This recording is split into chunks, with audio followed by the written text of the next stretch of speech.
तो पिछले वीडियो में मैंने आपको बताया था कि एवरेज वेलोसिटी और एवरेज स्पीड में अंतर क्या होता है, इसके बारे में मैंने बहुत अच्छे से बताया था। और स्केलर क्वांटिटी और वेक्टर क्वांटिटी के बारे में हल्का सा बताया था। मैंने ये बताया था कि जो एवरेज वेलोसिटी होता है वो एक वेक्टर क्वांटिटी होता है जिसमें मैग्नीट्यूड और डायरेक्शन दोनों होता है। और जो एवरेज स्पीड होता है वो सिर्फ और सिर्फ एक स्केलर क्वांटिटी होता है जिसमें सिर्फ और सिर्फ मैग्नीट्यूड होता है। थोड़ा बहुत हम लोगों ने इंस्टेंटेनियस स्पीड और इंस्टेंटेनियस वेलोसिटी के बारे में भी डिस्कस किया था और ये हम आगे चल के और भी डिस्कस करेंगे। अभी हम पढ़ेंगे ग्राफ्स।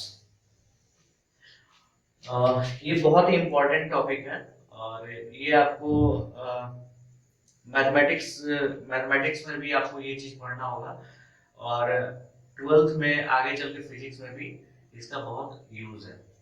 जब आप इसको अच्छे से समझ लोगे तो आपको कभी भी ग्राफ में कोई भी प्रॉब्लम नहीं होगी। तो ग्राफ पढ़ने से पहले मैं आपको कुछ बेसिक्स बता देता हूँ, जैसे कि किसी भी ऑब्जेक्ट का पोजीशन अगर हमको वन डायमेंशन में अगर दिखाना रहता है तो हम एक सिंगल एक्सिस को लेते हैं और उस पे जो भी मार्किंग रहता है, जैसे ये जो है, जैसे 0 है, 1 है, 2 है, 3 है, 4 है। तो वन डायमेंशन में अगर हमें पोजीशन दिखाना हो तो हमें सिर्फ एक एक्सिस की जरूरत पड़ती है। अगर टू डायमेंशन में अगर हमें पोजीशन दिखाना हो तो हमें दो एक्सिस की जरूरत पड़ती है, जिसको हम दो कोऑर्डिनेट भी कहते हैं, सिंगल कोऑर्डिनेट जिसको हम कह रहे हैं। ठीक है, अगर थ्री डायमेंशन में अगर हमें पोजीशन दिखाना हो तो हमें तीन एक्सिस की जरूरत पड़ती है, जो कि हमने पहले वाले वीडियो में एक्सप्लेन कर चुका हूं मैं इस चीज को। ठीक, अब यहाँ पे हम देखेंगे, जैसे दो डायमेंशन में हम किसी ऑब्जेक्ट का पोजीशन को हम दिखा रहे हैं, जैसे एक, दो, तीन, चार, ये नीचे की तरफ भी आएगा और ये माइनस की तरफ भी जाएगा, जैसे -1, -2, -3, -1, -2, -3। तो कोऑर्डिनेट ज्योमेट्री जो मैथमेटिक्स का पार्ट है ना, आप उसमें ये सब चीज जानते होंगे। मैंने ये भी बताया था कि ये जो कोऑर्डिनेट सिस्टम है, कोऑर्डिनेट ज्योमेट्री है, इसका जरूरत क्यों पड़ा और ये इसको मैथमेटिक्स के अंदर में क्यों इंक्लूड किया गया। सारी बातें छोड़ के हम यहाँ पे देखते हैं, अगर कोई पोजीशन, कोई ऑब्जेक्ट है, अगर वो इस पोजीशन पे है, इस पोजीशन पे है, ठीक है, ये क्या है, प्लेन है, ठीक है, और प्लेन में इसका पोजीशन, ये ऑब्जेक्ट का पोजीशन है और इसको हम कैसे डिनोट करते हैं, तो हम इसको डिनोट करते हैं, पहले एक्स एक्सिस को लेंगे, 2 लिखेंगे और फिर वाई एक्सिस को लेंगे। ठीक है, ये हमारा क्या है, एक्स एक्सिस का कोऑर्डिनेट है, ठीक है, और ये क्या है, सॉरी ये 3 यहाँ पे, ये क्या है हमारा वाई एक्सिस का कोऑर्डिनेट है। ठीक है, ये कोऑर्डिनेट है। इस तरीके से हम किसी भी ऑब्जेक्ट का पोजीशन को हम दिखाते हैं। अब यहाँ पे किसी भी ऑब्जेक्ट का पोजीशन हम कई तरीके से दिखा सकते हैं। ये जो तरीका है ये कार्टेशियन सिस्टम के अंदर में आता है। हम एक और आपको एक तरीका बताते हैं, इसके बारे में हम फोर्थ चैप्टर जब हम जाएंगे ना, फोर्थ चैप्टर जब हम पढ़ेंगे तो उसमें हम इस चीज को डिस्कस करेंगे। जैसे मान लेते हैं कि कोई भी एक, जैसे मान लेते हैं कि कोई भी एक एक्सिस है, ये एक्सिस है और कोई ऑब्जेक्ट का पोजीशन हमारा यहाँ पे है, यहाँ पे है। तो इसका पोजीशन हम दिखाने के लिए हम इस तरीके से भी दिखा सकते हैं कि ये जो है, ये हमारा क्या हो जाएगा, रेफरेंस पॉइंट हो जाएगा और यहाँ से इसका डिस्टेंस, और इस एक्सिस से या फिर इस एक्सिस से हम इसका एंगल हम निकाल दें, जो एंगल हम थीटा से डिनोट करते हैं। तो इस तरीके से भी हम दिखा सकते हैं कि ये जो है ऑब्जेक्ट का पोजीशन है, जैसे कि रेफरेंस पॉइंट से इतना दूर और इस एक्सिस से या फिर इस एक्सिस से इतना एंगल थीटा और ये फाई, हम इस तरीके से भी दिखा सकते हैं। तो इसके बारे में हम चैप्टर 4 में पढ़ेंगे। ये भी एक तरीका है दिखाने का। ठीक है, हम नंबर ऑफ मेथड से, बहुत सारा मेथड है, दो तरीका हमको बेसिकली यहाँ पे सीखना है। ये आप पहले से जानते हो, जो कि मैंने बता रखा है और ये हम आगे डिस्कस करेंगे जब हम वेक्टर पढ़ेंगे ना, तब हम ये आगे डिस्कस करेंगे। ठीक है, अब यहाँ पे मैंने इस चीज को फिर से रिवाइज इसलिए कराया क्योंकि जब हम ग्राफ पढ़ने जा रहे हैं ना, तो हमें बेसिक अंतर पता होना चाहिए, बेसिक अंतर पता होना चाहिए। हम चैप्टर कौन सा पढ़ रहे हैं? तो चैप्टर पढ़ रहे हैं motion in straight line, motion in straight line, हम ये चैप्टर पढ़ रहे हैं। यानी कि हमें मोशन के बारे में डिस्कस करना है, और मोशन के बारे में डिस्कस करने के लिए हमें सिर्फ और सिर्फ पोजीशन की जानकारी नहीं होनी चाहिए, हमें ये भी जानकारी होनी चाहिए कि वो ऑब्जेक्ट जो है वो अपना पोजीशन टाइम के हिसाब से कैसे चेंज कर रहा है, ये हमें जानकारी होनी चाहिए। यानी कि टाइम को इंक्लूड किया गया इसके अंदर में, जो कि मैंने पहले ही बता चुका हूं मैं। अब देखेंगे यहाँ पे, जैसे कोई ऑब्जेक्ट अगर मोशन में है और रेस्ट में है, ठीक है, तो टाइम के हिसाब से उसका जो पोजीशन किस तरीके से चेंज हो रहा है वो हम यहाँ पे प्लॉट करके अभी दिखाएंगे। जैसे हम मान लेते हैं ये हमारा टाइम का एक्सिस हो गया और ये हमारा पोजीशन का एक्सिस हो गया, ठीक है। एक्स मान लेते हैं, वाई कुछ भी मान लेते हैं, चलो तुम्हारे हिसाब से मान लेते हैं वाई, तुम्हारे दिमाग में आ रहा है कि ये वाई एक्सिस है तो मान लेते हैं। अब देखो यहाँ पे क्या है, यहाँ पे दो एक्सिस दिखाया गया, दो एक्सिस दिखाया गया और कोई ऑब्जेक्ट यहाँ पे है, ठीक है। तो ये पोजीशन है किसके रेस्पेक्ट में? तो एक्स एक्सिस के रेस्पेक्ट में और वाई एक्सिस के रेस्पेक्ट में।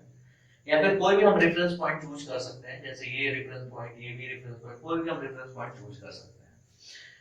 लेकिन यहाँ पे ये जो एक्स एक्सिस की जगह हम पी रखे हैं, इसका मतलब क्या हुआ? इसका मतलब ये है कि जो ऑब्जेक्ट का पोजीशन है ना वो टाइम के साथ कैसे वेरी कर रहा है वाई एक्सिस पे। अगर यहाँ पे एक्स एक्सिस रहता तो एक्स एक्सिस पे, जैसे मान लो कि कोई ऑब्जेक्ट है एक पार्टिकुलर टाइम पे, ठीक है, एक मतलब टाइम इक्वल टू 0 पे इसका जो पोजीशन है y पे 0 है, टाइम इक्वल टू 1 सेकंड पे इसका जो पोजीशन हो गया वो कहाँ पे हो गया? y इक्वल टू 1 पे हो गया। टाइम इक्वल टू 2 पे इसका पोजीशन कहाँ पे हो गया? y इक्वल टू 2 पे हो गया। तो यहाँ पे हम देखेंगे कि जो ऑब्जेक्ट है टाइम के साथ अपना पोजीशन भी चेंज कर रहा है। तो इसी के बारे में हमें बेसिकली अच्छे से जानना है, इसी चीज के बारे में हमें बेसिकली अच्छे से जानना है। अब यहाँ पे अगर ये ऑब्जेक्ट का ये पोजीशन है, ये पोजीशन है, तो इसका मतलब क्या हुआ? इसका मतलब ये हुआ ना कि टाइम इक्वल टू 1 सेकंड पे, अगर ये हम सेकंड में लेते हैं तो टाइम इक्वल टू 1 सेकंड पे ऑब्जेक्ट जो है वो किस पोजीशन पे है? तो y एक्सिस पे 1 पोजीशन पे है। टाइम इक्वल टू 2 सेकंड पे ऑब्जेक्ट किस पोजीशन पे है? तो y इक्वल टू 2 सेकंड पे है। तो हम इसको बेसिक से हम पढ़ेंगे और मुझे उम्मीद है कि आपको इस और इस दोनों ग्राफ के बीच में अंतर समझ में आ गया होगा। ये सिर्फ और सिर्फ पोजीशन दिखा रहा है, लेकिन यहाँ पे हम ये भी देख रहे हैं कि टाइम के हिसाब से कैसे ये अपना ऑब्जेक्ट जो है पोजीशन चेंज कर रहा है। ठीक, इस दोनों के बीच में अंतर समझना बहुत ही जरूरी था, क्योंकि बहुत लोग कंफ्यूज हो जाते हैं इस चीज को देख के कि पहले एक्स वाई आता था अब एक्स और टी आ गया, तो इसमें कंफ्यूज नहीं होना है। अब हम बेसिक से बताएंगे, तुम्हें बस इसको सीखते जाना है कैसे कैसे हम ग्राफ ड्रॉ करते हैं, किस किस तरीके से ड्रॉ किया जाता है, उससे उस चीज से हम इंटरप्रेट क्या कर सकते हैं मोशन के बारे में। जैसे मान लो कि टाइम के हिसाब से कोई ऑब्जेक्ट तेज चल रहा है, कोई ऑब्जेक्ट धीरे चल रहा है, तो हम किस हिसाब से ग्राफ को देख के पता लगा लेंगे कि कौन सा ऑब्जेक्ट तेज चल रहा है, कौन सा ऑब्जेक्ट धीरे चल रहा है, या फिर ऑब्जेक्ट चल ही नहीं रहा है, ये सब हम देखेंगे।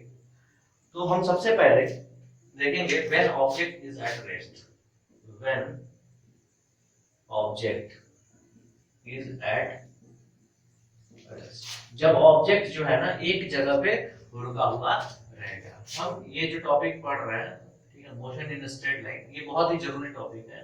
इसमें हम पढ़ रहे हैं position time graph, position time graph. Normally हम इसको एक्सटी ग्राफ भी कहते हैं, एक्सटी ग्राफ कहते हैं या फिर वाईटी ग्राफ कहते हैं। देखो एक्सटी और वाईटी ग्राफ ये सिर्फ और सिर्फ कोऑर्डिनेट को डिनोट कर रहा है, यानी कि सिर्फ एक कोऑर्डिनेट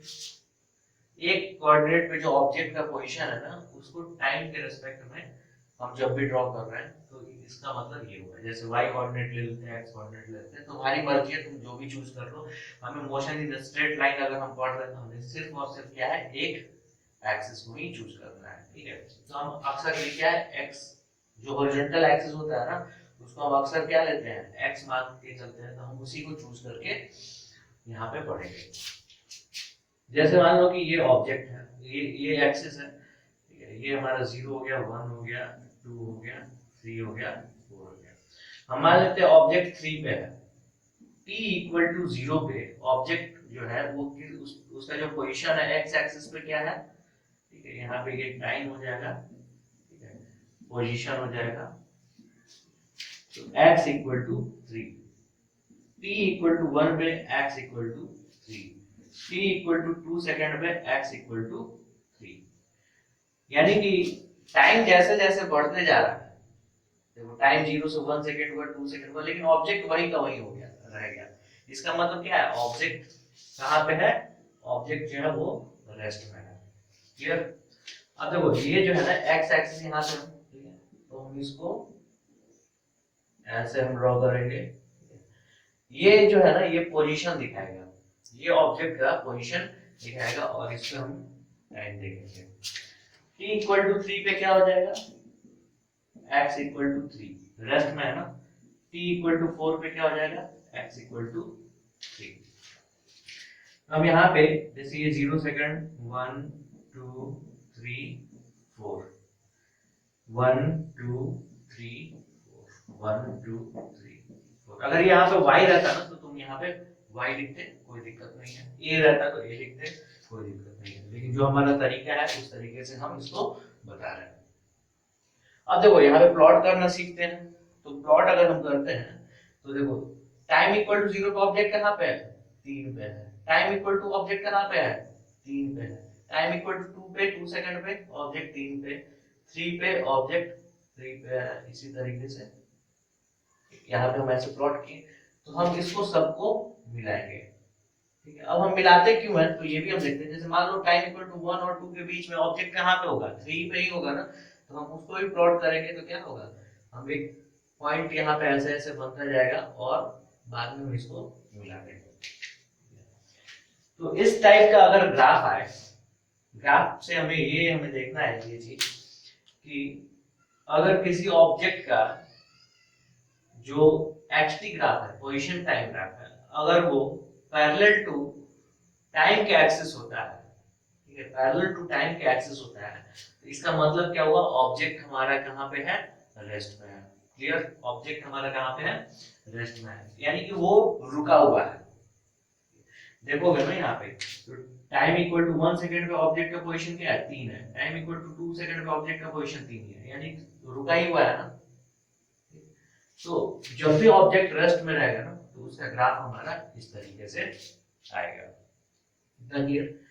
अब तुम्हारी मर्जी है, तुम कहोगे सर कोई ऑब्जेक्ट हम जो भी है 3 पे हम चूज किए, कोई जरूरी 3 पे रहे, नहीं तुम 0 पे भी चूज कर लो, 1 पे भी चूज कर लो, 2 पे भी चूज कर लो, कहीं भी तुम चूज करोगे, जब भी ग्राफ बनाओगे तो तुम्हारा क्या आएगा, ये जो लाइन है ना, ये पैरेलल टू टाइम एक्सिस के पैरेलल आएगा हमेशा।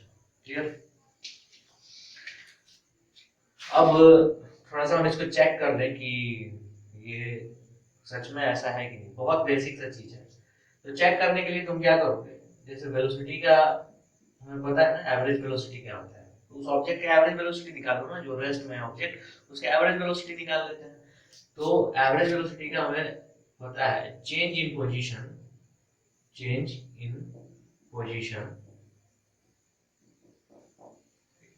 डिवाइडेड बाय टाइम, और चेंज इन पोजीशन हमारा क्या होता है, डिस्प्लेसमेंट होता है। चेंज इन पोजीशन हमारा क्या होता है, डिस्प्लेसमेंट होता है। तो यहाँ पे देखो टाइम इक्वल टू 1 सेकंड पे, देखो यहाँ पे टाइम इक्वल टू 1 सेकंड पे पोजीशन क्या है, 3 है। टाइम इक्वल टू 2 सेकंड पे पोजीशन हमारा क्या है, 3 है। हम यहाँ पे लिखेंगे xf minus xi divided by time interval t final minus t initial. हम डिनोट किए हैं, ये जो सफिक्स लगा है ना, इसका मतलब है कि इनिशियल टाइम और फाइनल टाइम। तो यहाँ पे हम देखेंगे तो फाइनल पोजीशन क्या है हमारा, जैसे मान लो ये हम फाइनल मान लेते हैं, ये इनिशियल वाला मान लेते हैं, तो फाइनल पोजीशन हमारा क्या है 3 है, इनिशियल पोजीशन क्या है 3 है, और यहाँ पे टाइम क्या है 2 है 1 है, तो ये कितना हो जाएगा 0 डिवाइडेड बाई 1 मीटर पर सेकेंड। यहाँ पे डायरेक्शन दिखाने की जरूरत नहीं है, डायरेक्शन इसलिए दिखाने की जरूरत नहीं है क्योंकि ये जो है ऑब्जेक्ट कहाँ पे है, किसमें है, किस पोजीशन पे है, रेस्ट वाले पोजीशन पे है, यानी कि ऑब्जेक्ट टाइम के साथ मूव कर ही नहीं रहा है। क्लियर हो गया? तो तुम इस तरीके से भी देख सकते हो। अब तुम्हें ये भी पता होगा ना कि जब डिस्प्लेसमेंट 0 होता है तो ऑब्जेक्ट तो मूव कर ही नहीं रहा है, तो तुम इस तरीके से देखो यहाँ पे टाइम इक्वल टू 2 पे ऑब्जेक्ट का पोजीशन 3, टाइम इक्वल टू 3 पे ऑब्जेक्ट का पोजीशन 3, डिस्प्लेसमेंट क्या हुआ 0 हुआ ना, तो यहाँ पे क्या होगा जो एवरेज वेलोसिटी आ रहा है ये क्या हो रहा है 0 हो रहा है, यानी कि ऑब्जेक्ट है हमारा रेस्ट। अब हम आगे देखेंगे कि जब ऑब्जेक्ट मोशन में होता है, ठीक है, तो उसका जो पोजीशन टाइम ग्राफ होता है उसको हम कैसे बनाएंगे। ध्यान से देखना, ध्यान से सीखना, कॉपी पे बनाते जाओ। पिछली बार मैंने वीडियो बनाया था इसी पे, तो वो वीडियो ब्लर हो गया था सारा, 1 घंटे की मेहनत हमारी बेकार हो गई थी। अब हम यहाँ पे देखेंगे when object is in motion, when object is in motion, जब ऑब्जेक्ट मोशन में रहेगा तब हमारा कैसा ग्राफ बनेगा। तो यहाँ पे हम 2 केस ले लेते हैं, 2 केस इसलिए लेते हैं क्योंकि हमने पढ़ा है ना कि 2 तरह के मोशन होते हैं, जैसे हमारा क्या हो जाएगा यूनिफॉर्म मोशन, ठीक है, और दूसरा क्या है नॉन यूनिफॉर्म मोशन, ठीक है। हम दोनों को अलग अलग तरीके से पढ़ेंगे, जो आसान है उसको हम पहले से देख लेंगे और उसके बाद से हम आगे डिस्कस करते जाएंगे। नॉन यूनिफॉर्म मोशन का मतलब non uniform velocity, sorry uniform motion का मतलब हम यूनिफॉर्म वेलोसिटी भी कहते हैं, वेलोसिटी के बारे में भी हम डिस्कस कर रहे हैं, क्योंकि मोशन इन स्ट्रेट लाइन है तो हम यूनिफॉर्म वेलोसिटी भी यहाँ पे हम कह सकते हैं। इसमें क्या हो गया नॉन यूनिफॉर्म वेलोसिटी। हमेशा ध्यान रखना कि नॉन यूनिफॉर्म और नॉन कांस्टेंट, यूनिफॉर्म और कांस्टेंट, क्लियर, ये दोनों चीज जो है ना इस चैप्टर में, या फिर हम जो जब तक मोशन का जो चैप्टर है हम पढ़ेंगे, जब तक पढ़ेंगे तब तक ये दोनों वर्ड तुमको अभी सेम रखना है, सेम ध्यान में रखना है। यूनिफॉर्म और कांस्टेंट, जैसे मान लो कि दो है यूनिफॉर्म वेलोसिटी, यूनिफॉर्म वेलोसिटी, ठीक है, और कांस्टेंट वेलोसिटी, इस दोनों में अंतर जो है ना वो तुमको चैप्टर नंबर जब फ्लूइड मैकेनिक्स हम शुरू करेंगे तो उस वक्त में पता चलेगा, आगे चल के ये चीज क्लियर हो जाएगा, ठीक है। शायद मैंने चैप्टर नंबर 12 बोला था, लेकिन ये जो भी है फ्लूइड मैकेनिक्स में जाके क्लियर हो जाएगा। जब हम फ्लूइड के बारे में हम पढ़ेंगे तो उस समय ये क्लियर हो जाएगा कि इस दोनों के बीच में अंतर क्या है, या फिर जब हम काइनेटिक थ्योरी ऑफ गैसेस पढ़ेंगे तो उसमें भी इस दोनों के बीच में अंतर मैं बता दूंगा, क्लियर। अब देखो हम ये वाला केस लेते हैं यूनिफॉर्म मोशन, यूनिफॉर्म मोशन वाला केस लेते हैं। तो यहाँ पे हम देखेंगे अभी हम जो भी ड्रॉ कर रहे हैं ना सिर्फ और सिर्फ स्ट्रेट लाइन वाला हम केस देख रहे हैं, सिर्फ और सिर्फ स्ट्रेट लाइन वाला केस देख रहे हैं, क्लियर। तो यहाँ पे हम देखेंगे कि यूनिफॉर्म मोशन किसको कहेंगे, अगर कोई ऑब्जेक्ट है अगर इक्वल इंटरवल ऑफ टाइम में इक्वल डिस्टेंस ट्रेवल कर रहा है, इक्वल इंटरवल ऑफ टाइम में इक्वल डिस्टेंस ट्रेवल कर रहा है, तो वो हम कह सकते हैं कि वो ऑब्जेक्ट जो है वो किस मोशन में है, किस टाइप के मोशन में है, यूनिफॉर्म मोशन में है। अब देखो यहाँ पे यूनिफॉर्म मोशन, अगर यूनिफॉर्म मोशन कब यूनिफॉर्म वेलोसिटी होगा, जब सिर्फ और सिर्फ एक ही डायरेक्शन में जाता रहेगा तब, ये भी हमारा कंडीशन होना चाहिए। कंडीशन क्या होना चाहिए कि कोई ऑब्जेक्ट अगर यूनिफॉर्म वेलोसिटी में है तो उसका जो है वेलोसिटी चेंज नहीं होगा और वो सीधे एक ही डायरेक्शन में जाता रहेगा, यानी कि डायरेक्शन भी चेंज नहीं होना चाहिए, इस बात का हमेशा ध्यान रखना। तो हम अभी सिंपल केस ले रहे हैं, बाद में हम इसको कॉम्प्लिकेट करेंगे, बिल्कुल हम कॉम्प्लिकेट करेंगे। तो हम यहाँ पे देखेंगे कोई ऑब्जेक्ट है 1 2 3 4 5, ठीक, ये हम x ले लेते हैं और यहाँ पे ये जो है टाइम इंटरवल कितना है 1 सेकेंड का है और ये कितना है 1 मीटर का है, ठीक है। ये जो वो चेंज इन पोजीशन है वो कितना है 1 मीटर का है, यानी कि ये डिस्प्लेसमेंट कितना है 1 मीटर का है, ठीक है। और कोई ऑब्जेक्ट जो है ना वो स्टार्ट किया यहाँ से, ठीक है, यहाँ से 0 से हम स्टार्ट करके देख लेते हैं, ठीक, स्टार्ट किया 0 से, ठीक है, 1 सेकंड बाद वो 1 पे चला आया, 2 सेकंड बाद कहाँ पे चला आया 2 पे आया, 3 सेकंड बाद कहाँ पे चला आया 3 पे आया, 4 सेकंड बाद 4 पे चला आया। तो हम यहाँ पे देखेंगे कि ये 1 सेकंड में 1 मीटर ट्रेवल कर रहा है, अगले 1 सेकंड में 1 मीटर ट्रेवल कर रहा है, अगले 1 सेकंड में 1 मीटर ट्रेवल कर रहा है। तो इसी टाइप के मोशन को तो हम क्या कहते हैं यूनिफॉर्म मोशन कहते हैं, ठीक। तो यहाँ पे हम इसका प्लॉट करेंगे तो देखो ये हमारा क्या हो जाएगा एक्स एक्सिस ले लेंगे, ठीक है, और ये क्या हो जाएगा हमारा टाइम वाला 0 1 2 3 4 5 ऐसे हम प्लॉट किए 1 2 3 4 5 ऐसे हम बैकग्राउंड किए, ठीक। अब हम देखेंगे टाइम इक्वल टू 0 पे, टाइम इक्वल टू हम ऐसे लिखते हैं टाइम इक्वल टू 0 पे ऑब्जेक्ट का पोजीशन क्या है, पोजीशन जो है हमारा 0 है, टाइम इक्वल टू 1 पे क्या है 1 है, टाइम इक्वल टू 2 पे 2 है, टाइम इक्वल टू 3 पे 3 है, टाइम इक्वल टू 4 पे 4 है, ठीक है। हम उसी तरीके से मार्क डाउन करेंगे यहाँ पे। तो टाइम इक्वल टू 0 पे ऑब्जेक्ट कहाँ पे है 0 पे, टाइम इक्वल टू 1 पे ऑब्जेक्ट कहाँ पे है 1 पे, टाइम इक्वल टू 2 पे ऑब्जेक्ट कहाँ पे है 2 पे, टाइम इक्वल टू 3 पे ऑब्जेक्ट कहाँ पे है 3 पे है, टाइम इक्वल टू 4 पे ऑब्जेक्ट कहाँ पे है 4 पे, टाइम इक्वल टू 5 पे ऑब्जेक्ट कहाँ पे है 5 पे। तो हम यहाँ पे इसको क्या करेंगे ऐसे मिला देंगे, ठीक। अब यहाँ पे तुम देखोगे कि ये जो है ये स्ट्रेट लाइन आएगा, ठीक है, ये जो है स्ट्रेट लाइन आएगा। तो इस बात का ध्यान रखना कि जब भी कोई ऑब्जेक्ट जो है अगर वो यूनिफॉर्म मोशन में है, ठीक है, या फिर uniform velocity in one direction में, हम कह रहे हैं यूनिफॉर्म वेलोसिटी में यानी कि वो अपना डायरेक्शन भी चेंज नहीं कर रहा है, ध्यान रखना इस चीज का। तो वो जो ग्राफ आएगा XT graph position time graph वो कैसा आएगा स्ट्रेट लाइन आएगा, क्लियर, कैसा आएगा स्ट्रेट लाइन आएगा। अब जैसे मान लो कि तुम कहोगे सर ये तुम यहाँ से स्टार्ट किए, हम मान लेते हैं कि टाइम इक्वल टू 0 पे दूसरा केस हम ले रहे हैं, टाइम इक्वल टू 0 पे ऑब्जेक्ट कहाँ पे था 2 पे था, ठीक, टाइम इक्वल टू ऑब्जेक्ट कहाँ 0 पे ऑब्जेक्ट कहाँ पे था 2 पे था, फिर 3 पे आया, फिर 4 पे आया, फिर 5 पे आया, फिर 6 पे आया। फिर प्लॉट करेंगे तो प्लॉट करेंगे टाइम इक्वल टू 0 पे ऑब्जेक्ट कहाँ पे था 2 पे था, टाइम इक्वल टू 1 पे ऑब्जेक्ट कहाँ पे आया 3 पे आया, टाइम इक्वल टू 2 पे ऑब्जेक्ट कहाँ पे आया तो 4 पे आया, टाइम इक्वल टू 3 पे ऑब्जेक्ट कहाँ पे आया 5 पे आया, फिर यहाँ पे देखो ऐसे बना।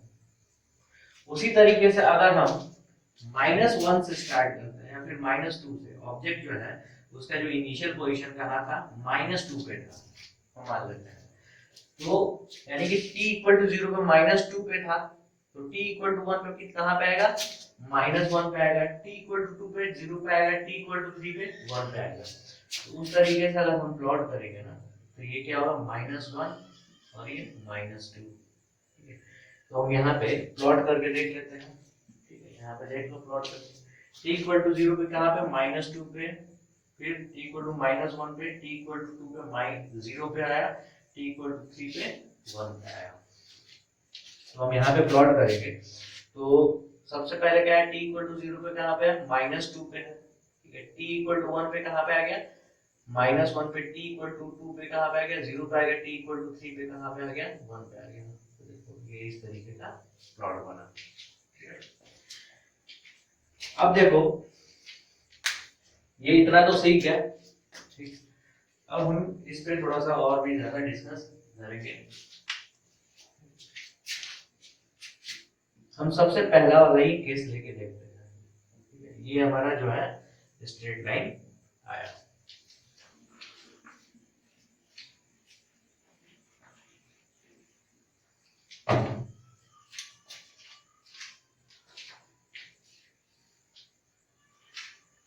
ठीक, अब हम यहाँ पे वेलोसिटी निकाल के देखते हैं। ठीक है, एवरेज वेलोसिटी हम निकाल के देखते हैं।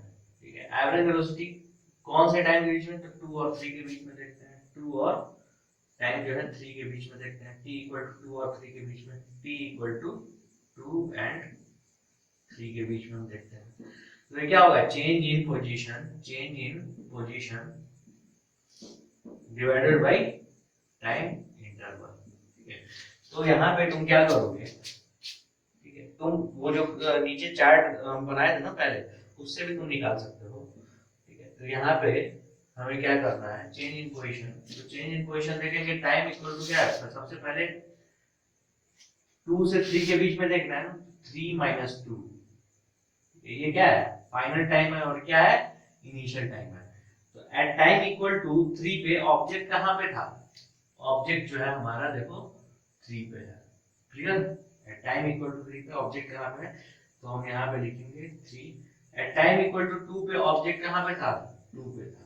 तो यहाँ पे हम देखेंगे कितना आया, 1 डिवाइडेड बाई मीटर पर सेकेंड। ठीक, अब यहाँ पे ये कितना है, 1 मीटर पर सेकेंड। ठीक है, तो ये सिर्फ और सिर्फ तो हम मैग्नीट्यूड की बात कर रहे हैं ना, सिर्फ और सिर्फ मैग्नीट्यूड की बात कर रहे हैं। अब हम डायरेक्शन कैसे बताएंगे, तो तुम्हें देखो डायरेक्शन बताने के लिए हम देखना है कि टाइम के साथ जैसे जैसे टाइम बढ़ रहा है ऑब्जेक्ट किधर की तरफ जा रहा है, पॉजिटिव एक्स एक्सिस की तरफ जा रहा है ना, 1 2 3 ऐसे जा रहा है ना, तो ये क्या होगा, towards positive x axis, towards positive x axis. Clear होगा, टुवर्ड्स पॉजिटिव एक्स एक्सिस। ठीक, इतना समझ गए। अब हम थोड़ा सा आगे चलते हैं और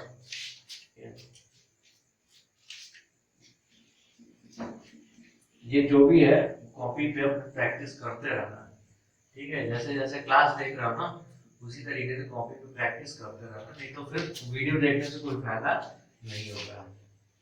ये वीडियो देखने से कोई फायदा नहीं होगा।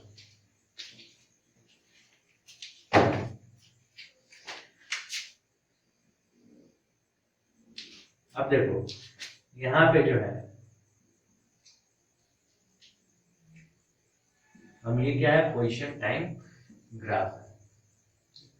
अब दो ऑब्जेक्ट है, ठीक है, दो ऑब्जेक्ट है, एक का ग्राफ इस तरीके से है, एक का जो है ये लाइन है और दूसरे का लाइन जो है इस तरीके से है। ये ऑब्जेक्ट ए है और ये ऑब्जेक्ट कौन सा है, बी है। अब देखो मैंने तुम्हें बताया था ना कि ग्राफ पढ़ना इसलिए जरूरी है क्योंकि हम ग्राफ को ही हम सिर्फ इंटरप्रेट करके हम बता सकते हैं कि कोई ऑब्जेक्ट जो है वो कितना फास्ट चल रहा है, कोई ऑब्जेक्ट स्लो चल रहा है या नहीं चल रहा है। ठीक है, तो इससे बहुत सारा इंफॉर्मेशन मिलता है और ये हमारे लिए बहुत ही ज्यादा जरूरी है। हम ऐसा नहीं है, हमारे पास और सारी मेथड है, ये मैथमेटिकल मेथड भी है, लेकिन ग्राफिकल मेथड भी हमें पढ़ना जरूरी है। अब देखो यहाँ पे अगर पूछा जाए कि ऑब्जेक्ट ए फास्ट चल रहा है या फिर ऑब्जेक्ट बी फास्ट चल रहा है, तो तुम इसको कैसे बताओगे। तो हमें ये पता है ना, v इक्वल टू क्या होता है, डिस्प्लेसमेंट, एवरेज वेलोसिटी डिस्प्लेसमेंट। ठीक है, डिस्प्लेसमेंट ही हमारा क्या होता है, चेंज इन पोजीशन होता है ना, upon time taken, time taken, जिसको हम क्या है, इसको डेल्टा x से डिनोट करते हैं और ये टाइम को डेल्टा t से डिनोट करते हैं। डेल्टा x का मतलब क्या हुआ, चेंज इन पोजीशन, ये क्या हुआ डेल्टा, ये जो है ना चेंज इन, इसका मतलब क्या हुआ, चेंज इन, ये क्या है डेल्टा t का मतलब चेंज इन टाइम हुआ। यहाँ पे xf minus xi divided by tf minus ti। ठीक है, इतना तो हमें पता है। अब हम यहाँ पे क्या करेंगे, कोई एक पर्टिकुलर टाइम इंटरवल ले लेंगे, जैसे मान लो कि हम ये और ये टाइम इंटरवल ले लिए। अब इस टाइम इंटरवल के जस्ट परपेंडिकुलर तुम्हें क्या करना है, आगे की तरफ लाइन खींचना है, इसके जस्ट परपेंडिकुलर आगे की तरफ लाइन खींचना है। क्लियर। अब तुम देखोगे ऑब्जेक्ट ए के लिए, ऑब्जेक्ट बी अभी छोड़ दो, ऑब्जेक्ट ए के लिए अगर हम देखेंगे तो ये हमारा जो है इस तरीके से आएगा। ठीक है, इसके करस्पॉन्डिंग जैसे मान लो ये क्या है, टी इनिशियल है और ये क्या है, टी फाइनल है, तो इसके करस्पॉन्डिंग जो है पोजीशन क्या हो जाएगा, ये एक्स इनिशियल और ये क्या हो जाएगा, एक्स फाइनल। क्लियर, इतना तो क्लियर हो गया। तो फिर अगर हम देखेंगे ऑब्जेक्ट बी के लिए, ऑब्जेक्ट बी के लिए देखेंगे तो इसके करस्पॉन्डिंग जो है x इनिशियल क्या हो जाएगा हमारा ये हो जाएगा, और x फाइनल क्या हो जाएगा हमारा ये हो जाएगा। अब तुम बताओ ये जो है ये डिफरेंस, ये जो डिफरेंस है और ये डिफरेंस, ठीक है, कौन सा डिफरेंस बड़ा है? तो तुम चेक करोगे ना तो ये डिफरेंस हमारा क्या है बड़ा है, ठीक है? और यही डिफरेंस हमारा क्या है डिस्प्लेसमेंट है। ये जो डिफरेंस है हमारा क्या है डिस्प्लेसमेंट है। किसका डिस्प्लेसमेंट है? तो ऑब्जेक्ट बी का डिस्प्लेसमेंट है। किस टाइम में डिस्प्लेसमेंट है? तो इस टाइम इंटरवल के बीच का डिस्प्लेसमेंट है। सेम टाइम इंटरवल के बीच का डिस्प्लेसमेंट अगर हम चेक करेंगे दोनों ऑब्जेक्ट के लिए तो ऑब्जेक्ट बी का हमारा क्या आ रहा है बड़ा आ रहा है, और ऑब्जेक्ट ए के लिए हमारा क्या आ रहा है छोटा आ रहा है, ठीक है? तो यहाँ पे हम कह सकते हैं कि टाइम इंटरवल दोनों का क्या है सेम है, ठीक है, दोनों में टाइम इंटरवल सेम है, लेकिन ऑब्जेक्ट ए हमारा कम पोजीशन चेंज कर रहा है और ऑब्जेक्ट बी हमारा ज्यादा पोजीशन चेंज कर रहा है, यानी कि डिस्प्लेसमेंट ऑब्जेक्ट बी का ज्यादा है। तो हम यहाँ पे कह सकते हैं ना velocity of B is greater than velocity of A इस केस में। तो ये तरीका है हमारा निकालने का, और ये बहुत ही अच्छा तरीका है, इस तरीके से तुम निकाल सकते हो। तुम चाहो तो इधर से भी तुम खींच सकते थे, ठीक है, तुम खींच के देखना, ठीक है, टाइम इंटरवल, लेकिन तुमको इसमें इस तरह क्या हुआ टाइम इंटरवल सेम ले रहा है ना, तो डिस्प्लेसमेंट को कंपेयर करना पड़ रहा है, लेकिन डिस्प्लेसमेंट को अगर सेम लोगे तो टाइम इंटरवल को कंपेयर करना पड़ेगा। और जाहिर सी बात है कि अगर तुम टाइम इंटरवल यानी कि डिनोमिनेटर में है अगर उसको कंपेयर करोगे तो कंफ्यूजन का चांस ज्यादा बढ़ जाएगा। तो हमेशा ध्यान रखना है कि टाइम इंटरवल अगर तुम लेते हो सेम लेते हो, ठीक है, तो वो ज्यादा आसान होता है, क्योंकि न्यूमरेटर का अगर हम कंपैरिजन करें न्यूमरेटर बड़ा है तो बड़ा है, ऐसे हम कर सकते हैं ना, वो क्वांटिटी बड़ा है, तो इस तरीके से हम निकाल देंगे। क्लियर? फिर यहाँ पे देखना जब भी इस तरीके का क्वेश्चन कभी पेपर में तो नहीं आता है, अगर आए भी, ये तो 9th क्लास में वैसे आता है, अगर आए भी 9th क्लास के लिए इम्पोर्टेंट है, तो अगर कभी आए भी ना तो हमेशा चेक करना ना कि x और t, कभी कभी क्या होता है ना कि x को इधर दे देता है t को इधर दे देता है और तुम जल्दीबाजी में करके आ जाओगे, ठीक है? तो तरीका सीखो, फिजिक्स सीखो, क्वेश्चन आराम से बनेगा, सारा क्वेश्चन आराम से बनेगा।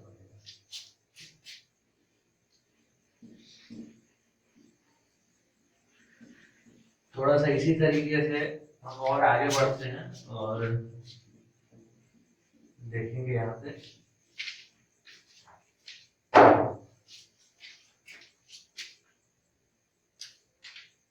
जैसे मान लो ये तुम्हारा xt है, x और दी पोजीशन टाइम ग्राफ, ये ऐसा हो सकता है या नहीं हो सकता है, ये ऐसा हो सकता है कि नहीं हो सकता है। तो यहाँ पे हम देखेंगे कि जो ऑब्जेक्ट है ना, जैसे मान लो ये क्या है टाइम इक्वल टू 0 है 1 है 2 है, इसी तरीके से आगे की तरफ बढ़ रहा है, टाइम जैसे जैसे बढ़ रहा है ऑब्जेक्ट किधर की तरफ जा रहा है, ऑब्जेक्ट जो है वो निगेटिव x डायरेक्शन की तरफ जा रहा है। देखो क्या था टाइम इक्वल टू यहाँ पे 1 पे ये, ठीक है, 2 पे हमारा ये, 3 पे ये, 4 पे ये, 5 पे 0 पे, यानी कि हम देखेंगे कि ऑब्जेक्ट जो है ना वो कहाँ से 0 1 2 3 1 2 3 4 5 3 4 1 2 3 4। तो देखो जैसे हम पिछली बार प्लॉट किए थे ना, पहले क्या हुआ, हम पहले ये इस तरीके से दिखाए थे और उसके बाद से हम इसके ऑब्जेक्ट का पोजीशन अलग अलग टाइम पे बताए थे, तो हम उसका ग्राफ ड्रॉ किए थे। अब हमने ये डायरेक्ट ग्राफ बता दिए और फिर उसके बाद से हम देखते हैं कि इसका मतलब क्या होगा। तो देखो ऑब्जेक्ट t इक्वल टू 0 पे कहाँ पे था 4 पे था, t इक्वल टू 1 पे कहाँ पे आया t इक्वल टू 1 पे कहाँ पे 1 पे कहाँ पे आया 2 3 4 5। तो तुम देखोगे ना जैसे जैसे टाइम बढ़ रहा है ना तो ऑब्जेक्ट किधर की तरफ जा रहा है is towards negative x axis, ठीक है, ऑब्जेक्ट किधर की तरफ जा रहा है टुवर्ड्स नेगेटिव x एक्सिस। तो यहाँ पे जो भी तुम डिस्प्लेसमेंट जो भी तुम निकालोगे यहाँ पे ऑब्जेक्ट का जो भी वेलोसिटी निकालो तो उसका डायरेक्शन किधर होगा, towards towards negative x axis. Clear? यानी कि इसका मतलब क्या हुआ कि ऑब्जेक्ट जो है पॉजिटिव एक्स एक्सिस की तरफ जा रहा है, ठीक है, और इसका मतलब क्या हुआ, ऑब्जेक्ट जो है वो नेगेटिव एक्स एक्सिस की तरफ जा रहा है। ये जो है यहां से भी शुरू हो सकता है, यहां से भी शुरू हो सकता है, यहां से भी शुरू हो सकता है, यहां से भी शुरू हो सकता है, अगर ये x है और ये t है तो। अब ये दोनों इसके और इसके बीच में समझना है, यानी कि ऑब्जेक्ट जो है वो पॉजिटिव एक्स एक्सिस की तरफ जा रहा है और इसमें क्या है, ऑब्जेक्ट जो है वो नेगेटिव एक्स एक्सिस की तरफ जा रहा है। इतना क्लियर हो गया? अब देखो, जैसे मान लो कि कभी कभी है ना कि ऐसा न्यूमेरिकल वैल्यू भी दिया रहेगा ना, तुम आसानी से जो मेथड बताए हैं कि एक पार्टिकुलर टाइम इंटरवल, जैसे मान लो कि इसका तुम्हें वेलोसिटी निकालना है, तो तुम क्या करोगे, यहाँ पे तुम टाइम इंटरवल ये तुम्हारा हो गया और ये क्या हो गया, डिस्प्लेसमेंट हो गया। तो ये देखो ये एक्स आई है, ये टी आई है, ठीक है, और यहाँ पे क्या है, टी फाइनल है, तो ये क्या हो जाएगा, एक्स इनिशियल हो जाएगा और ये एक्स फाइनल हो जाएगा। तो यहाँ पे हम निकालेंगे एवरेज वेलोसिटी, तो x f minus x i divided by t f minus t i. तो t f minus t i कितना है, 1 सेकंड का अंतर है, और x f minus x i, तो एक्स एफ कितना है 2 है, एक्स आई कितना है 3 है, तो यहाँ पे हमारा निकल के कितना आ जाएगा, 1 डिवाइडेड बाई -1 मीटर पर सेकंड। अब -1 मीटर पर सेकंड अगर निकल के डायरेक्ट अगर ऐसा आ जा रहा है, ये माइनस साइन क्या शो कर रहा है, माइनस साइन हमारा ये शो कर रहा है कि ऑब्जेक्ट जो है वो किधर की तरफ जा रहा है, नेगेटिव एक्स एक्सिस की तरफ जा रहा है। क्लियर हुआ? तो यहाँ पे माइनस अगर आ जा रहा है तो माइनस हमारा पहले से ही साइन शो कर ले रहा है। ठीक, अब देखो जैसे हम पिछली बार तुम्हें ये बताए थे कि ऑब्जेक्ट का जो है डायरेक्शन जो है वो हमें वहां पे बताना पड़ेगा। अगर यहाँ पे नेगेटिव साइन आ जा रहा है तो तुम्हें नहीं बताओगे तो कोई दिक्कत नहीं है, क्योंकि हम मोशन इन स्ट्रेट लाइन में दो ही डायरेक्शन होता है, एक पॉजिटिव डायरेक्शन होता है और एक नेगेटिव डायरेक्शन होता है। हम इधर की तरफ पॉजिटिव मान लेते हैं और इधर की तरफ नेगेटिव मान लेते हैं। इतना क्लियर हो गया? अब मुझे पूरा उम्मीद है कि ये जो है मोशन इन जो जब ऑब्जेक्ट मोशन में रहता है और किस टाइप के मोशन में, यूनिफॉर्म मोशन में, तो वो ग्राफ हमें क्लियर हो गया। अब हम आगे पढ़ेंगे जब ऑब्जेक्ट मोशन में है और नॉन यूनिफॉर्म मोशन में, तो हमारा ग्राफ किस टाइप का बनेगा हम यहाँ पे देखेंगे। ठीक है, तो सबसे पहले नॉन यूनिफॉर्म मोशन फिर से रिकॉल करो कि होता क्या है। नॉन यूनिफॉर्म मोशन रिकॉल करते हैं कि होता है।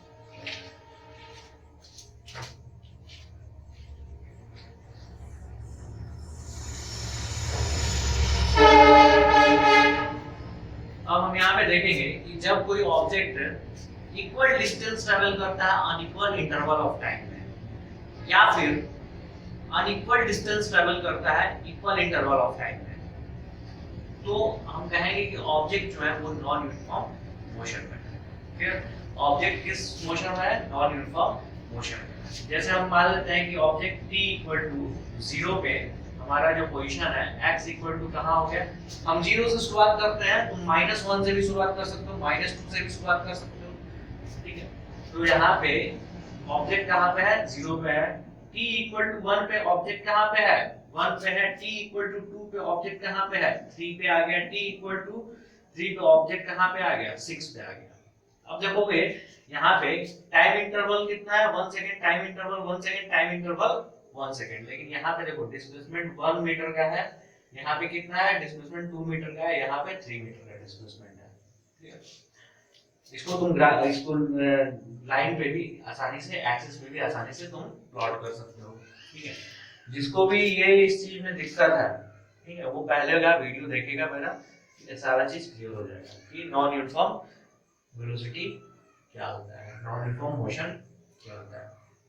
अभी बहुत सारा चीज जो है अभी बताना बाकी है।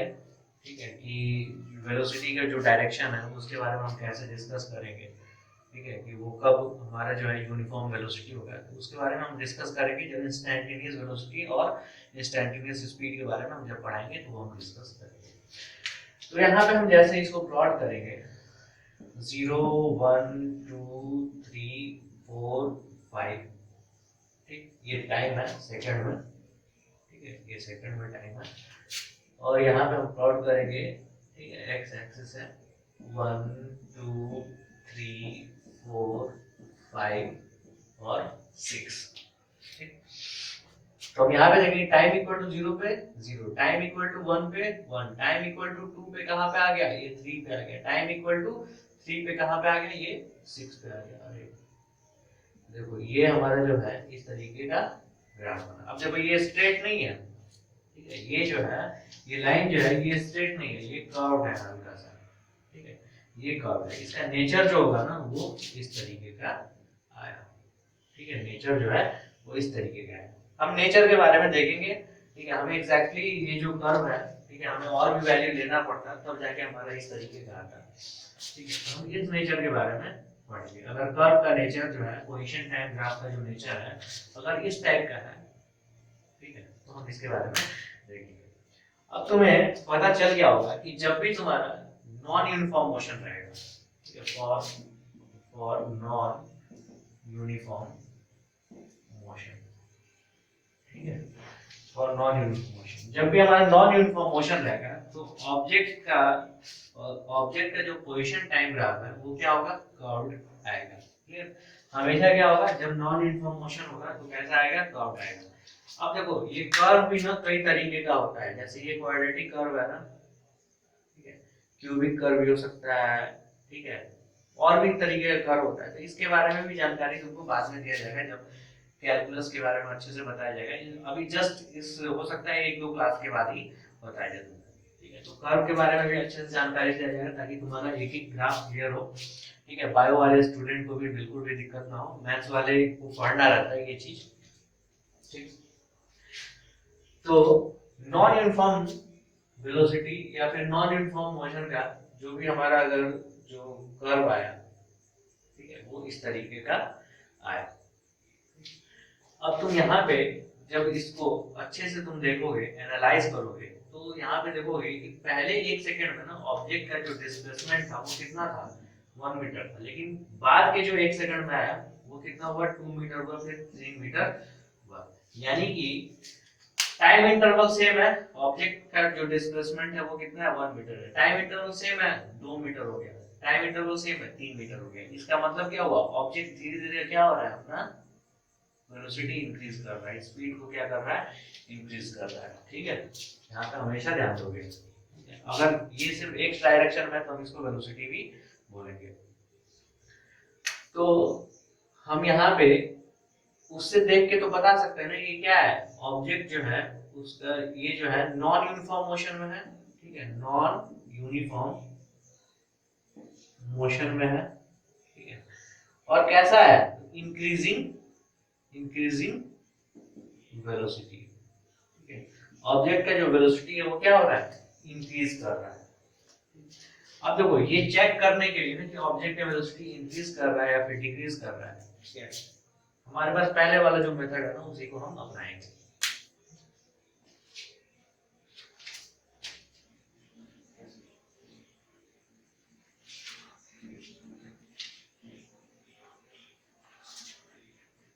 अगर तुम लोगों को ऐसा लगता है कि 1-1 घंटे का वीडियो जो है वो बहुत ही लंबा हो जाता है तो कमेंट करके बता देना, ठीक है, मैं इसको आधे आधे घंटे में बना आधे आधे घंटे का बना के दूंगा। यहाँ से हमें एक और इंफॉर्मेशन मिल रहा है कि टाइम के साथ में ऑब्जेक्ट जो है वो एक ही डायरेक्शन में जा रहा है, किस डायरेक्शन में, पॉजिटिव एक्स एक्सिस के डायरेक्शन में जा रहा है। मतलब हमारा जो है नेचर इसी तरीके का है ना, तो हमें ये बताना है कि ये इंक्रीजिंग वेलोसिटी या फिर डिक्रीजिंग वेलोसिटी है, तो तुम एक टाइम इंटरवल चूज कर लो, जैसे मान लो ये टाइम इंटरवल चूज कर लिए और यहाँ पे भी टाइम इंटरवल चूज कर लिए। ये जो टाइम इंटरवल है ना वो क्या है, सेम होना चाहिए, ये चूज किए। तो यहाँ पे हम यहाँ पे ड्रॉ करेंगे, ठीक है, तो देखो ये इसके करस्पॉन्डिंग डिस्प्लेसमेंट हमारा ये आ गया, क्लियर। और फिर हम इसको अगर हम प्लॉट करेंगे आगे की तरफ और इसके करस्पॉन्डिंग हम डिस्प्लेसमेंट निकालेंगे, ठीक है, तो इसके करस्पॉन्डिंग डिस्प्लेसमेंट हमारा क्या हो जाएगा, ये आ जाएगा, ठीक। ये टाइम इंटरवल ठीक है, और ये टाइम इंटरवल ये क्या है, दोनों सेम है। क्लियर, ये टाइम इंटरवल और ये टाइम इंटरवल दोनों क्या है, सेम है। लेकिन इस टाइम इंटरवल में वही ऑब्जेक्ट देखो इतना सा डिस्प्लेसमेंट है उसका, देखो छोटा सा डिस्प्लेसमेंट है ना, और जैसे जैसे हम आगे जा रहे हैं तो time interval same time interval में हमारा डिस्प्लेसमेंट क्या हो गया, बड़ा हो गया। यानी कि ऑब्जेक्ट का जो वेलोसिटी है यहाँ पे क्या है, कम है, और यहाँ पे क्या है, ज्यादा है। क्लियर हुआ, यहाँ पे कम है और यहाँ पे ज्यादा है। कैसे, हम टाइम इंटरवल सेम लिए, ठीक है, और चेक किए यहाँ पे क्या, यहाँ पे डिस्प्लेसमेंट इस टाइम इंटरवल में डिस्प्लेसमेंट चेक किया और इस टाइम इंटरवल में डिस्प्लेसमेंट चेक किया, तो इस टाइम इंटरवल का डिस्प्लेसमेंट ज्यादा है, यानी कि वेलोसिटी ऑब्जेक्ट का कहां पे है, यानी कि आगे की तरफ जैसे जैसे बढ़ रहा है हमारा ऑब्जेक्ट है वो तेज चलना शुरू हो जा रहा है। ठीक है, तो ये कैसा है, इंक्रीजिंग वेलोसिटी इन एक्स डायरेक्शन। ठीक है, इंक्रीजिंग वेलोसिटी इन x direction, positive x direction भी तुम कह सकते हो। क्लियर हुआ। अब देखो जैसे मान लो कि ये हमारा जो है ग्राफ का नेचर इस तरीके से आया ना, ठीक है, और कितने तरीके का ग्राफ हो सकता है इस केस में, ठीक है, हमें देखेंगे, हम उस चीज को देखेंगे। जैसे एक हमारा ग्राफ, दूसरा ग्राफ हमारा इसी में ऐसा हो सकता है,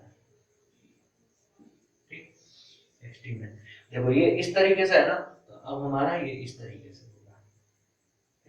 अब इसमें भी तुम देखोगे कि ये जो है ऑब्जेक्ट है टाइम के साथ वो किधर की तरफ जा रहा है, देखो टाइम बढ़ रहा है ना, तो ये x axis, positive x axis की तरफ ही जा रहा है। ठीक है, इतना तो हमें पता चल गया। लेकिन ये क्या इंक्रीजिंग वेलोसिटी या फिर डिक्रीजिंग वेलोसिटी है, तो इसको हमें जानने के लिए हमें क्या करना पड़ेगा, सेम तरीका हम अप्लाई करते हैं इस पे, और हम देखते हैं क्या होता है। सारा तो मिटा ही देना पड़ा, सेम तरीका अप्लाई करते हैं और फिर देखते हैं क्या होता है। ठीक,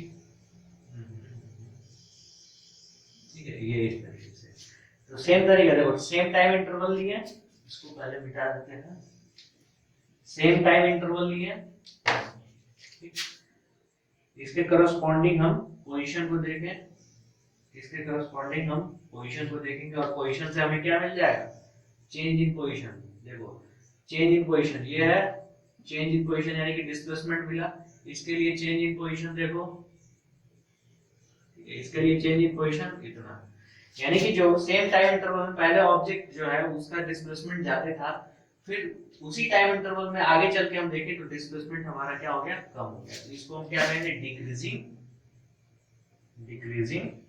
वेलोसिटी। ठीक है, डिक्रीजिंग वेलोसिटी। देखो इस केस में क्या हो रहा है ना, कि ऑब्जेक्ट स्टार्ट हुआ जीरो से, ठीक है, ऑब्जेक्ट जो है स्टार्ट हुआ जीरो से, देखो यहाँ पे जीरो है, time equal to T equal to zero, time equal to T equal to zero पे, ठीक है, हमारा जो x इक्वल टू जीरो है ना, हम इसीलिए हम यहाँ पे बोल रहे हैं, यहाँ पे भी क्या है, सेम केस है, कोई जरूरी नहीं है। ये जो है ना यहाँ से भी ऐसे हो सकता है, ये भी इंक्रीजिंग वेलोसिटी है, ये भी इंक्रीजिंग वेलोसिटी है, ये डिक्रीजिंग वेलोसिटी है, ये भी डिक्रीजिंग वेलोसिटी है। क्लियर, तो हम यहाँ पे देखेंगे कि ये जो केस है ना, हम इसकी बात कर रहे हैं कि उस वक्त क्या है, ऑब्जेक्ट जो है जीरो पे है और धीरे धीरे चलना शुरू हुआ, धीरे धीरे अपना वेलोसिटी इंक्रीज करना शुरू किया। इसमें क्या है, इसमें जो है पहले ये तेज चलना शुरू हुआ, ठीक है, या फिर पहले से तेज चलते हुए आ रहा है, ठीक है, पहले से तेज चलते हुए आ रहा है और फिर क्या हो रहा है, धीरे धीरे ये स्लो हो जा रहा है। पहले वेलोसिटी ज्यादा रह रहा है, फिर धीरे धीरे क्या हो जा रहा है, स्लो हो जा रहा है। इसको हम और आगे की तरफ प्लॉट करेंगे, जैसे मान लो ये क्या हुआ, ऐसे हो गया, तो हम अगले यही सेम टाइम इंटरवल लेते हैं यहाँ पे भी, ठीक है, सेम टाइम इंटरवल लेते हैं यहाँ पे भी, तो हम देखेंगे इस टाइम इंटरवल के बीच में जो ऑब्जेक्ट का पोजीशन है वो हमारा ये आया, और जस्ट आगे वाले टाइम इंटरवल टाइम पे हमारा ऑब्जेक्ट का पोजीशन यहाँ पे ये आया, यानी कि ऑब्जेक्ट देखो ये क्या हो गया, पैरेलल हो गया ना इस टाइम एक्सिस के थ्रू, यानी कि बाद में जाके ये क्या हो जाएगा, रेस्ट में हो जाएगा। क्लियर हुआ। अब देखो इसमें क्या है ना, ऑब्जेक्ट जो है वो हमारा किधर की तरफ जा रहा था, पॉजिटिव एक्स डायरेक्शन की तरफ जा रहा था, अब नेगेटिव एक्स डायरेक्शन की तरफ जाएगा, तो कैसे हम चेक करेंगे। ठीक है, इसमें भी तुम अगर वेलोसिटी कैलकुलेट करोगे ना दोनों केस में, ठीक है, इस केस में और इस केस में अगर तुम कैलकुलेट करोगे ना वेलोसिटी, इसका वैल्यू क्या आएगा, पॉजिटिव आएगा। पॉजिटिव होने का मतलब क्या हुआ, ये पॉजिटिव एक्स डायरेक्शन की तरफ जा रहा है। ठीक है, तो मेंशन कर सकते हो कि पॉजिटिव एक्स डायरेक्शन की तरफ जा रहा है, सिंस क्या है यहाँ पे जो वैल्यू है ना एवरेज वेलोसिटी का वो कैसा है, पॉजिटिव है। डिक्रीजिंग वेलोसिटी, ठीक है, in x direction, in positive x direction, ठीक है।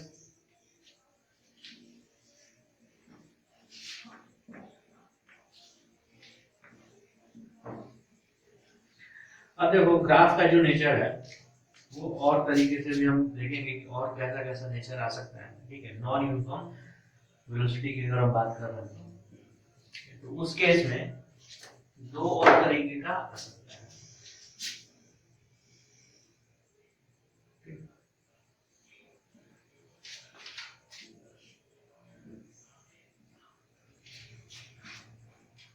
देखो इसके पहले हम क्या क्या पढ़ लिए, ठीक है। नॉन यूनिफॉर्म के केस में हम देखो एक ये पढ़े हैं इंक्रीजिंग वेलोसिटी वाला, ठीक है, और एक ये पढ़े हैं डिक्रीजिंग वेलोसिटी वाला, ठीक। फॉर नॉन यूनिफॉर्म मोशन, ठीक है, फॉर नॉन यूनिफॉर्म मोशन। ये भी हमारा क्या है, नॉन यूनिफॉर्म मोशन के लिए। अभी हम इसको डिस्कस करेंगे। पहले यहाँ हम और भी देख लेते हैं कि यूनिफॉर्म मोशन के लिए हम क्या देखे थे। तो यूनिफॉर्म मोशन के लिए हमारा ये इस तरीके से आया था, ठीक है, for uniform motion when object is at rest. जब ऑब्जेक्ट हमारा कहाँ पे था, रेस्ट पे था, हमारा इस तरीके का ग्राफ आया था, ठीक है। When object is at rest, when object is at rest, object is at rest, clear. अब देखो हमारा जो ग्राफ है वो इस तरीके से भी आ सकता है, क्लियर, और इस तरीके से भी आ सकता है। अब देखो इसमें और इसमें हमें ये पता चल रहा है कि जैसे जैसे हम टाइम के साथ हम देख रहे हैं ऑब्जेक्ट जो है, ऑब्जेक्ट किधर की तरफ जा रहा है। देखो टाइम जैसे जैसे बढ़ रहा है तो ऑब्जेक्ट का जो पोजीशन है, देखो पहले यहाँ पे था, इस टाइम पे ऑब्जेक्ट यहाँ पे था, इस टाइम पे ऑब्जेक्ट यहाँ पे आ गया, यानी कि ऑब्जेक्ट का पोजीशन यहाँ से यहाँ पे चेंज कर गया, यानी कि ऑब्जेक्ट जो है वो निगेटिव एक्स डायरेक्शन की तरफ जा रहा है।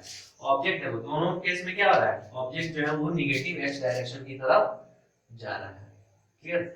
अब हमें यहाँ पे निकालना है कि इंक्रीजिंग वेलोसिटी है या फिर डिक्रीजिंग वेलोसिटी। हमें इतना तो पता चल गया कि ऑब्जेक्ट जो है वो किधर की तरफ जा रहा है, तो निगेटिव एक्स डायरेक्शन की तरफ जा रहा है। अब इंक्रीजिंग वेलोसिटी है और डिक्रीजिंग वेलोसिटी है तो तुम क्या करोगे, सेम टाइम इंटरवल लोगे, यहाँ भी सेम टाइम इंटरवल लोगे और तुम आराम से निकाल दोगे। हम इस केस में हम देखते हैं, इस केस में अगर हम देखेंगे यहाँ पे तो देखो यहाँ पे जो डिस्प्लेसमेंट आ रहा है वो हमारा इतना है, हमारा जो डिस्प्लेसमेंट आ रहा है वो कितना है, इतना है। और यहाँ पे अगर हम निकालेंगे तो हमारा डिस्प्लेसमेंट कितना है, इतना है। देखो ये कैसा है, इंक्रीजिंग वेलोसिटी है, इंक्रीजिंग वेलोसिटी, ठीक है, in x, in negative x direction, in negative x direction, ठीक है।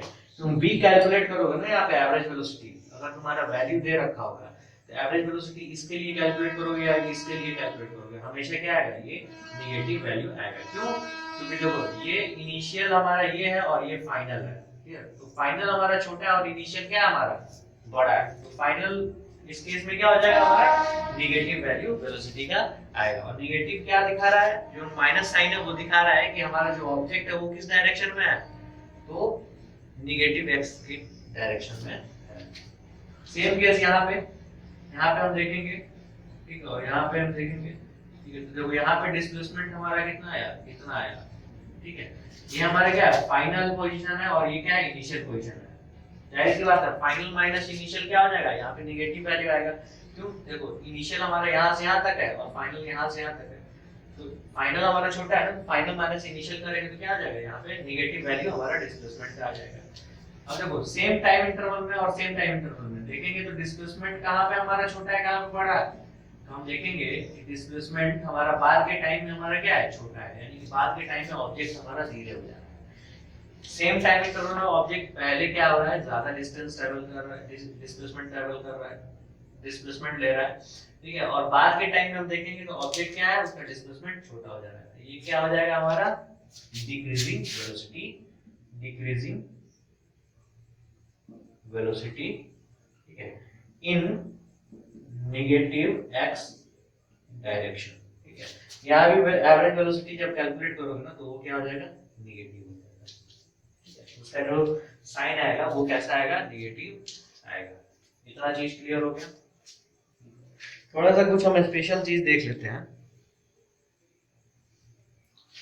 इसमें, कुछ हम स्पेशल ग्राफ देख लेते हैं। स्पेशल क्या है, मतलब उसी को थोड़ा सा टेढ़ा मेढ़ा है। ये देखो समरी है, समझ लो ये चीज, ठीक है। ये ऑब्जेक्ट इज एट रेस्ट की बात कर रहे थे, इस तरीके से आया था। ऑब्जेक्ट जब यूनिफॉर्म मोशन में था तो वो इस तरीके से आया था। यहाँ पे यूनिफॉर्म मोशन वाले केस में अगर हम देखेंगे तो ये इस तरीके का भी अगर हम देखेंगे तो ऐसे भी हम निकाल सकते हैं, ठीक है। तुम यहाँ पे भी वेलोसिटी तुम निकाल सकते हो। यहाँ पे वेलोसिटी कैसा है, नेगेटिव है, ये हम सब चीज बता चुके हैं, ठीक। फॉर नॉन यूनिफॉर्म मोशन या नॉन यूनिफॉर्म वेलोसिटी के लिए ना हमारा एक दो ये ग्राफ है और ये दो ग्राफ है, ठीक है। तो इसको एक पेज पे ना तुम लोग समरी टाइप का लिख लेना कि हाँ कैसा कैसा होता है। आज हम सिर्फ पोजीशन टाइम ग्राफ के बारे में ही हम डिस्कस करेंगे। आगे वाले क्लास में ना हम डिस्कस करेंगे वेलोसिटी टाइम ग्राफ, ठीक है। और उसके बाद से हम इंस्टैन्टेनियस वेलोसिटी और इंस्टैन्टेनियस स्पीड के बारे में डिस्कस करेंगे। कुछ मैथमेटिकल टूल को हम देखेंगे, फिर हम आगे बढ़ते रहेंगे इसी चैप्टर को लेकर। अब थोड़ा सा यहाँ पे थोड़ा सा दिमाग लगाना, ठीक है, और बताना कि ये कैसा किस तरीके का ग्राफ है, ठीक है।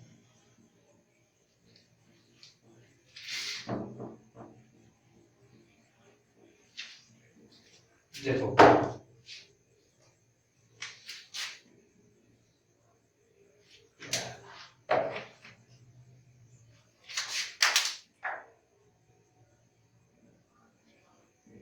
ठीक है, टाइम और ये हमारा क्या हो गया, एक्स।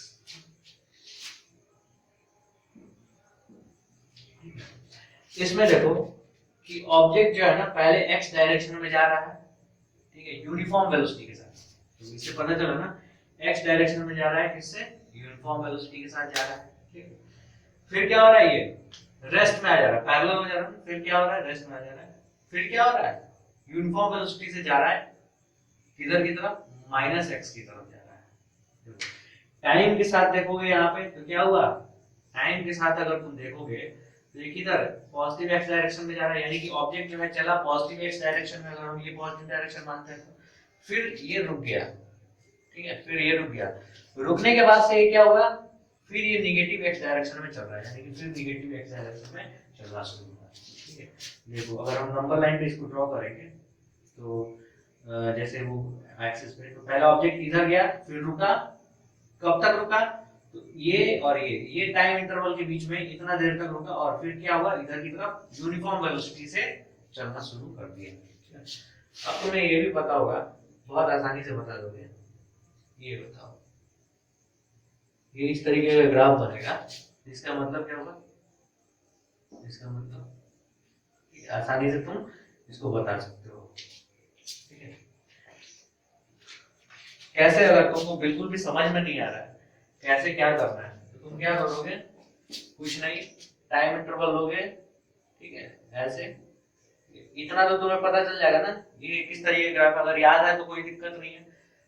फिर तुम्हें इतना पता ना कि ये जो है अगर ये तुम्हारा पैरेलल जब तक है तब तक क्या है, रेस्ट में है, ठीक है, यानी कि इस पे क्या है, रेस्ट में है। फिर यहाँ पे तुम देखोगे तो क्या हो रहा है, आसानी से तुम इसको बता सकते हो। तो इसको तुम लोग होमवर्क में करना, ठीक है। अगर नहीं आ रहा है तो पेशेंस के साथ क्या करना कि ये जो है इसको 3 पार्ट में बांट देना। देखो ये एक यहाँ से लेके यहाँ तक एक पार्ट, फिर यहाँ से लेके यहाँ तक एक पार्ट, फिर यहाँ से लेके यहाँ तक एक पार्ट। और तुम लोग खुद बताओ कि ये किस टाइप का वेलोसिटी है, ये किस टाइप का मोशन है, क्या क्या हो रहा है इसके बीच में। हमारे यहाँ पे टाइम दे रखा हुआ है और ये हमारा एक्सिस दे रखा हुआ है। क्या ऐसा पॉसिबल है कि नहीं, ऐसा ग्राफ हमारा पॉसिबल है कि नहीं। ऐसा ग्राफ बिल्कुल भी पॉसिबल नहीं है, क्योंकि हम एक पार्टिकुलर टाइम इंटरवल पे हम कोई ऑब्जेक्ट को अलग अलग पोजीशन पे नहीं देख सकते हैं। कभी ऐसा होता है क्या कि मतलब तुम अभी के अभी इसी टाइम पे तुम्हारे सारे जो दोस्त हैं सब कोई अपने अपने घरों में हमको देखे? ऐसा तो हो नहीं सकता ना। जैसे मान लो कि कोई हम ये पेन को फेंक के हम ऐसे मारते हैं, ठीक है, तो एक टाइम पे ये रहेगा, फिर एक दूसरे टाइम पे दूसरी जगह पे रहेगा, तीसरे टाइम पे तीसरी जगह पे रहेगा। यानी कि एक पार्टिकुलर टाइम पे एक ही ऑब्जेक्ट कई जगह पे नहीं रह सकता है, तो ये हमारा पॉसिबल नहीं है। क्लियर हुआ? तो आज जो है पोजीशन टाइम ग्राफ जो है वो खत्म हो गया, ठीक है। इस वीडियो में हम आगे जो हम पढ़ेंगे वो होगा हमारा वेलोसिटी टाइम ग्राफ। क्लियर? वो हमारा क्या होगा? Velocity time graph. यहाँ पे तुम तरीका सीख गए हो कैसे हम हमें निकालना है। जैसे मान लो कि देखो यूनिफॉर्म मोशन हो, ठीक है, यूनिफॉर्म मोशन हो या फिर नॉन यूनिफॉर्म मोशन हो, ठीक है, इस दोनों केस में हमें वेलोसिटी हमें निकालना आ गया। क्या तरीका है? तो इस तरीके से तुम ऐसे करोगे, अगर न्यूमेरिकल वैल्यू यहाँ पे तुम्हारा जो भी दे रखा रहेगा तो यहाँ पे ये डिस्प्लेसमेंट यानी कि चेंज इन पोजीशन निकालोगे, चेंज इन टाइम निकालोगे, दोनों का रेशियो निकाल दोगे, ठीक है, displacement upon change in time का, तो वही तुम्हारा एवरेज वेलोसिटी दिखाएगा। क्लियर? वही तुम्हारा एवरेज वेलोसिटी दिखाएगा।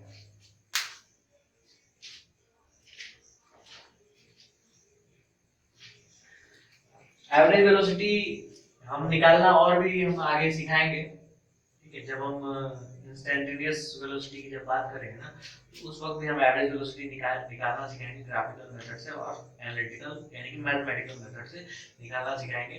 तो उस वक्त तुम्हें बहुत सारी चीजें क्लियर हो जाएंगी, ठीक है।